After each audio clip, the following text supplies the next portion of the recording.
नमस्कार, मैं हूं श्वेता त्रिपाठी और आज श्रीनी से संवाद में हम बात कर रहे हैं विशेष गहन पुनरीक्षण या एसआईआर के बारे में। और हमारे साथ हैं द फेडरल के मुख्य संपादक Shri S Srinivasan sir. Sir, बहुत बहुत धन्यवाद हमसे जुड़ने के लिए। नमस्कार सर, एसआईआर की बात करी जाए तो सबसे पहले हम देख रहे हैं कि बीएलओ घर घर जा रहे हैं, पर लोगों में इस पूरी प्रक्रिया को लेकर काफ़ी भ्रम फैला हुआ है। उनको ये नहीं समझ में आ रहा है कि कौन से फॉर्म उनको भरने हैं, क्या उनके रिश्तेदार ये फॉर्म भर सकते हैं, और ये डर है कि अगर हमने फॉर्म नहीं भरा या बीएलओ तक फॉर्म नहीं पहुंचा तो नाम कट जाएगा। तो इस पूरी प्रक्रिया के बारे में क्या ये स्पष्ट निर्देशों का ना होना कहीं ना कहीं इस पूरी समस्या का कारण है? बिल्कुल ठीक कहा आपने। एक सबसे बड़ा सवाल ये है कि फॉर्म जिस तरीके से उनको जिस तरीके से है और उसको जैसे भरना है, इसको लेकर काफ़ी लोगों में एक असमझी है, कैसे नासमझी है कि कैसे भरा जाए, और काफ़ी दिक्कतों का लोग सामना कर रहे हैं। जैसे उसमें यदि एक कॉलम ये लिखा हुआ है, पहले तो ये है कि कौन से फॉर्म का चयन किया जाए, 6 का किया जाए, 8 का किया जाए। 6 तो इंक्लूजन के लिए, नए लोगों के लिए, और 8 जो है वो एक्सक्लूजन के लिए, हटाने के लिए है, नाम काटने के लिए है। अब कई लोग उसी मामले को लेके कि 6 भरना है कि 8 भरना है, और यदि हमारे पास है, पिछले हमने 3 बार वोट दिए हैं, तो अब क्या फिर से मुझे भरना होगा। और कई लोगों का तो ऐसा है कि वोट लगातार देते आ रहे हैं, बट उनका नाम जो है 2002 जो सूची है, एसआईआर जो पहले हुआ था, उस सूची में नहीं है, तो वो क्या करेंगे। और कई लोग जो ये भी है, उनको दिक्कत है कि उसमें रिलेटिव एक चीज़ लिखा हुआ, मतलब आपके जो रिश्तेदार। अब रिश्तेदार कौन होंगे, रिश्तेदार किसको माना जाएगा, क्या ब्लड रिलेशन होगा। अब पत्नियों और पति और पत्नी, वो कई जगह तो वो फॉर्म यही एक्सेप्ट नहीं करता, रिश्तेदार में पति और पत्नी नहीं आते हैं क्या, और क्या सिर्फ माता या पिता ही आते हैं। इन चीज़ों को लेकर इतना ज़्यादा गलत मिसअंडरस्टैंडिंग है कि तमिलनाडु के मुख्यमंत्री ने ये भी कहा कि क्या जलेबी बना रखा है। तो उन्होंने अपनी भाषा में कहा कि ये तो पूरी की पूरी एक ऐसी जो है वो कर रखा है कि लोगों की समझ में नहीं आ रहा है कि क्या किया जाना चाहिए। तो आपका कहना सही है। लोग और दूसरा, इसके अलावा सबसे बड़ा सवाल ये है, एक डर है मन में, यदि हम ना करें तो क्या होगा। अब दिक्कत उन लोगों के सामने है जिनकी काफ़ी उम्र हो गई है और अपना जगह से दूसरे जगह पर पलायन करके गए हैं। जैसे मैं आपको बताऊं, कई लोग जो हैं वो केंद्र सरकार में कार्यान्वित हैं या राज्य सरकार में भी कार्यान्वित हैं। अपने राज्य से किसी दूसरे राज्य में जाके उन्होंने अपना पूरा कामकाज पूरा काम किया। उसके बाद वो अपना घर वापस लौटना चाहते हैं, किसी भी प्रांत में, किसी भी प्रदेश में। जब वो लौटते हैं, उनका जो पूरा का पूरा आइडेंटिटी है, आधार है या एपिक है, या वो सब वो दूसरे राज्य में है जी। वहाँ से उनको सबका सब यहाँ पर स्थानांतरण करना है।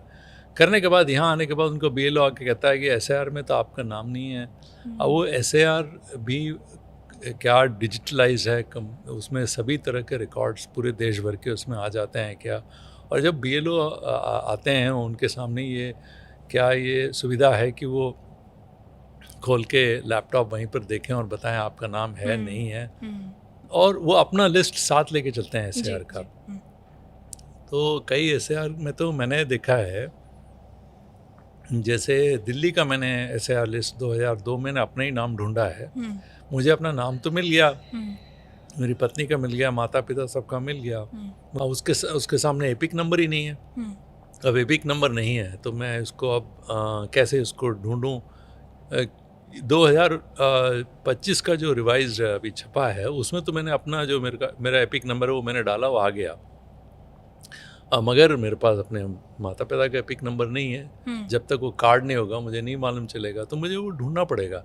तो इस तरीके से कई सारे सवाल हैं जो लोगों के सामने हैं। जी जी। अगर जैसे कि आपने कहा कि कई तरह के भ्रम हैं, कई तरह की जो प्रैक्टिकल दिक्कतें हैं वो भी सामने आ रही हैं, पर अगर पूरी प्रक्रिया को देखा जाए तो चुनाव आयोग ने कहा कि ये एक बहुत ही ज़रूरी प्रक्रिया है जहाँ पे एक तरह की सफाई करना चाहते हैं कि मतदाता सूची अप टू डेट रहे। पर लोगों को ये लग रहा है कि क्या ये एक नाम कटाव अभियान है जो किसी एक स्पेसिफिक वर्ग की बात करी जाए तो उन पे असर डालेगा। क्या ऐसा देखने को मिल रहा है? क्या ऐसे सवाल सामने आ रहे हैं? देखिए, इसका जो मूल उद्देश्य है वो तो शुद्धिकरण है, जैसे आपने कहा। एक तो यह है कि यदि डुप्लीकेट नाम हो, कई सारे नाम आ गए हों, या कई सारे एपिक कार्ड, कई लोगों के पास 2 से 3 कार्ड हैं एपिक कार्ड, और उनका उसको काटा जाए, एक कार्ड बनाया जाए। कोई यदि स्थानांतरण होकर आए हैं कहीं से, एक प्रदेश से दूसरे प्रदेश में गए हैं, तो वहाँ का डुप्लीकेशन उसको हटाया जाए और नए मतदाता उनको जोड़ा जाए। जिनकी मृत्यु हो गई है उनको रोल से हटाया जाए। इस तरीके से उसमें जो शुद्धिकरण का काम तो ठीक है, मगर जो काम करने का तरीका है वो अब बदल गया है, इसीलिए इतना बवाल हो रहा है। ऐसा नहीं है कि इसके पहले SIR ना हुआ हो, इसके पहले समरी रिवीजन भी ना हो, चुनाव के पहले होते हैं, ये सब होते आए हैं। अब कोई 70 साल से ऐसा नहीं है कि कोई पहली बार ये सब हो रहा है, पहले भी होते आए हैं, मगर पहले इतना अफरा तफरी नहीं था।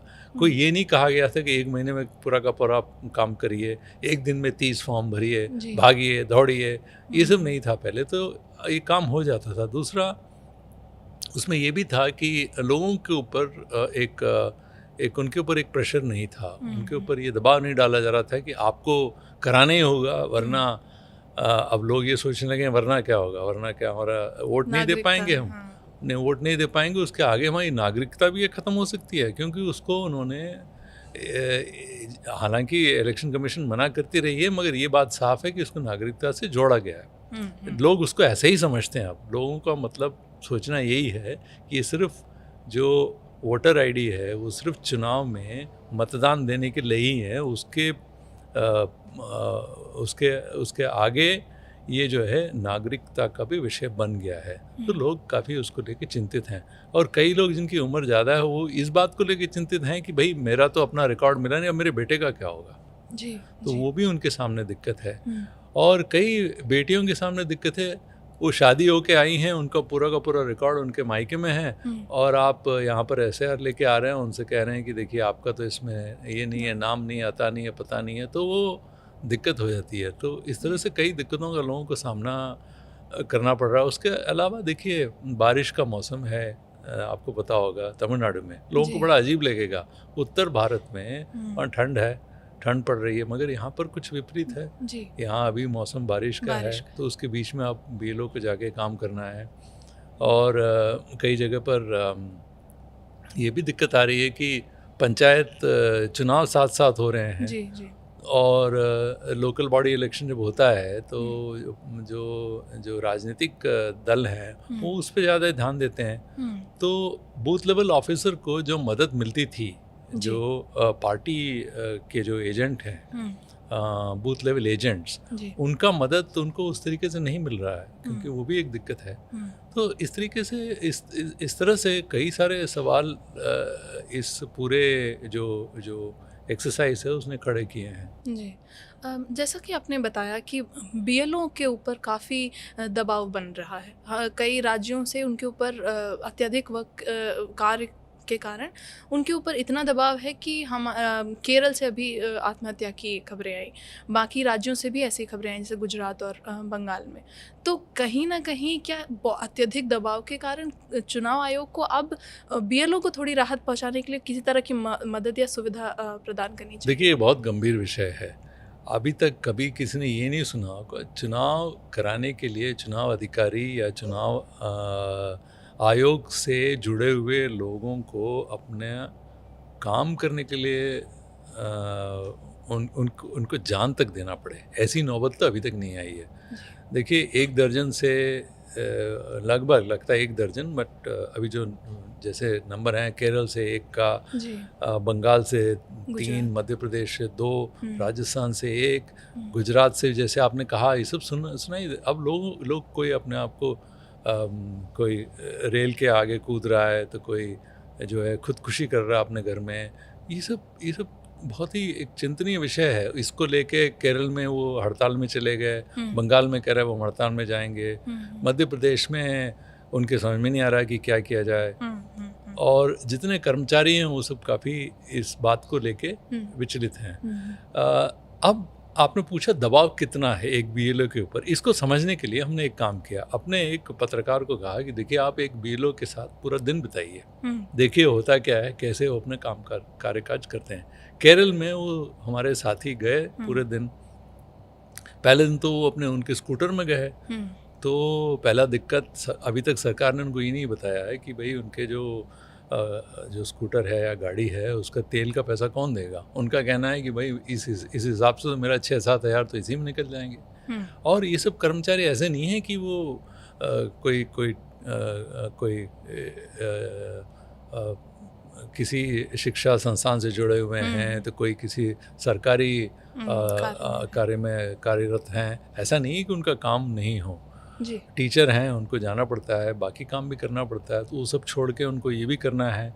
और अपने जेब से अभी तक सरकार ने उनको ये नहीं बताया कि उनको क्या मिलेगा क्या नहीं मिलेगा, तो वो सब लेकर दिक्कत है। अब वो बीएलओ साहब के साथ हमारे जो साथी गए, उनका ये कहना था कि पूरा दिन उन्होंने बताया, और एक दिन बाद उनको लगा यार ये तो बहुत मुश्किल आ गया। दिन वो खुद अपनी गाड़ी में लेके गए, कार में लेके गए उनको, और सुबह से शाम तक लगने पर भी सिर्फ 27 लोग वो कर पाए। उनमें से ही कई घरों में सिर्फ फॉर्म ही लेके आ पाए। अब वो किसी घर में जाते हैं तो पहले तो कई जगह लोगों ने कुत्ते बांध रखे हैं, और उनका पहले सामना करो। फिर कई लोग घर का दरवाज़ा ही नहीं खोलते हैं। देखिए शहरों में फिर भी यह है कि फ्लैट्स में आपने जाके बीएलओ ने फॉर्म बांट दिए, 2 फॉर्म देना पड़ता है, एक फॉर्म एक जो वोटर है उसको देना पड़ता है, एक सरकार को देना पड़ता है कमीशन को, तो वो लेके इलेक्शन कमीशन को देना पड़ता है, तो वो लेके हर जगह जा रहे हैं। तो वो कहते हैं कि शहरों में फिर भी ठीक है, एक फ्लैट में पहुंच गए तो आपको एक साथ 50-60 लोग मिल गए। अब आप गांव में देखिए क्या हाल है, और गांव में ये थोड़ा ना होता है कि एड्रेस जो है बहुत साफ साफ लिखा हो। जी, और पहले तो उनका आधा तो टाइम इसमें निकल जाता है कि भाई अमुक आदमी रहता कहाँ है, और सड़क कौन सी है, और किस गली में रहता है, मकान के नंबर भी नहीं है। हालांकि बीएलओ साहब ये कहते हैं कि 70% से ज़्यादा लोगों का सब हम जानते हैं क्योंकि ये काम किया। उसके बावजूद भी जो 20-25 या 30% लोग रह जाते हैं, उनके ऊपर थोड़ा काम करना उनके लिए बड़ा दिक्कत का विषय है। तो वो कई तरह के इस तरीके जो प्रैक्टिकल जो इश्यूज़ हैं, जो रोज़मर्रा वो जो देखते हैं उसका वो लोग विवरण करते हैं, और उनके ऊपर बहुत इसको लेके दबाव है। कई लोग जो हैं कंप्यूटर को लेके दिक्कत है। जो महिला बंगाल में खुदकुशी की, उनका घर वालों को कहना था कि वो इस बात से बड़ी परेशान थी कि भाई अपलोड कैसे करें। देखिए अपलोडिंग भी बड़ा काम है, एक फॉर्म को अपलोड करने में 10 से 15 मिनट लगता है। तो हमारा जो संवाददाता हैं बंगाल में, उन्होंने तो ये भी गणित लगाया और कहा कि भैया इस तरीके से यदि 30 फॉर्म भरने हों तो शायद 24 घंटे से ज़्यादा चाहिए हों एक व्यक्ति को करने के लिए। जी ज़रूर। तो इस तरीके से कई सारे जो हैं मुद्दे हैं बीएलओ के सामने हैं, और इसलिए इतने सारे लोगों ने खुदकुशी भी की है, और इसका एक रिपोर्ट मांगा है ईसी साहब ने। मुझे लगता है कि उनको उस पर ध्यान देना चाहिए, क्योंकि इतना प्रेशर किसके लिए, किस काम के लिए किया जा रहा है, बड़ा अजीब सी स्थिति बनी हुई है। जी सर, अगर ये पूरी प्रक्रिया को देखा जाए तो कई खामियां, जैसे हमने अभी बात करी, वो इस पूरी प्रणाली में हैं। उसको चलते हुए हमने ये भी देखा है कि कहीं बिहार में से पहले ये बात सामने आई कि भारी मात्रा में नाम हटाए गए, भारी मात्रा में नाम जोड़े गए। पूरी तरह से चुनाव आयोग का जो रवैया थोड़ा ढीला ढाला समझ में आ रहा है। तो क्या ये चुनाव आयोग की निष्पक्षता और उनकी जो एक एफिशिएंसी है उस पर सवाल उठाता है? मैं ये नहीं कहूँगा ढीला ढाला, ये तो मुझे ये बात थोड़ा सा चुनाव आयोग इसको लेके ऐसे कर रहा है जैसे जिस जनता की सेवा के लिए ये आयोग है, क्या उसकी सेवा वो क्या उस लक्ष्य को प्राप्त करने के लिए काम कर रहा है, किसके लिए काम कर रहा है, ये एक बड़ा सवाल है। उद्देश्य क्या है, आप क्या सफाई करना चाहते हैं। इलेक्टोरल रोल जो है ऐसा ऐसा क्या उसमें हो गया है कि आपको इतना ज़्यादा उसमें काम करना पड़ रहा है? देखिए, यदि अब घुसपैठिया वाला मामला बंगाल में उठा था, जी। उसके बाद आपने देखा होगा असम में भी जो है वहाँ पर एनआरसी जो की बात नेशनल हुई, जी, रजिस्टर ऑफ सिटीजन बना था, अब उसमें भी जो लोग पाए गए वो बहुत कम है जिनको वापस भेजना था। और मगर यदि आप थोड़ा सा देखें कि किस तरीके के नंबर बिहार में आए हैं, ज़्यादातर महिलाओं का वोट कटे हैं, मतलब महिलाओं का नाम कटे हैं महिलाओं के, और अल्पसंख्यकों का भी नाम काफ़ी कटा है। अब वो इसलिए कि महिलाओं का नाम इसलिए कट जाता है कि जैसे मैंने पहले आपको बताया, यदि शादी होके एक जगह से दूसरी जगह पर आते हैं, उनका रिकॉर्ड पुराना नहीं है। यहाँ कई जगह पर तो इस बात को लेके ये है कि फॉर्म भरें कैसे, भरना नहीं आता जी। तो उसके लिए बीएलओ साहब के साथ बैठ के भरना पड़ता है। ये भी दिक्कत है। ये सब देख के चुनाव आयोग पहले उसका एक रवैया ऐसा था कि कोई भी व्यक्ति वंचित न रह जाए वोट अधिकार से, उससे लेकर उन्होंने ये जो बदलाव किया है, कहा ऐसा है कि ये वोटर लिस्ट में होना ना होना आपकी वो है, आपकी रिस्पॉन्सिबिलिटी है, आपको इस बात को देखना होगा। चुनाव आयोग तो अपना काम कर रहा है, आप आके उसको देखिए कि आपका नाम है कि नहीं है। तो इसमें इसको लेकर काफ़ी लोगों में भगदड़ मच गई है, और लगता क्या है, मैं तो साफ तौर पे कहूँगा कि पूरा का पूरा जो कार्यकलाप है चुनाव आयोग का, वो निष्पक्ष बहुत दूर है। वो तो एक रैशनल जो थॉट है वो भी शायद नहीं है, यही मैं कहूँगा। जी जी सर, बहुत बहुत धन्यवाद। आगे की प्रक्रिया में क्या होता है ये हम आगे डिस्कस करेंगे। Thank you. धन्यवाद।